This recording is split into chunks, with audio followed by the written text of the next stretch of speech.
Welcome back to Tech Bytes, where we dive into the world of programming languages, compact coding, and everything in between. Today, we're exploring an intriguing topic, the creation of milliForth, which is touted as the smallest real programming language to date, designed specifically for the classic 6502 CPU.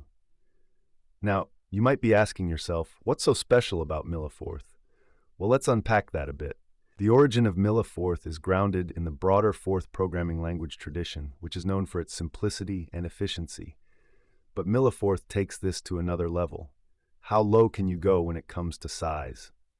Believe it or not, we're talking about a complete programming language implemented in just 328 bytes. Yes, bytes, not kilobytes. This project involves two key models for the inner interpreter: direct thread code, DTC, and the alternative minimal thread code, MTC. So why does size matter? Well, the smaller the language, the more enticing it is for embedded systems and even retro computing enthusiasts who still adore the 6502 chip. If you can fit a programming language into the size of a small file, you open up a world of possibilities for resource-constrained environments. Now, let's take a moment to consider the crucial differences between the 8-bit 6502 and the 16-bit x86 architectures. The 6502 makes heavy use of its simple, straightforward architecture, which includes page 0 for common registers and page 1 for its hardware stack. It's like fitting a powerful engine into a compact sports car. Efficiency is key. During the discussion, I'm sure you're going to enjoy some of the quirky aspects of coding for the 6502. For instance, the memory model utilized by milliForth is quite unique. It may feel a bit like a game of Tetris.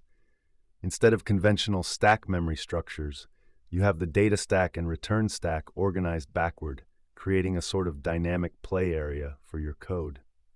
Also, we can't forget how the development process for milliForth was influenced by prior versions like sector-forth and miniForth.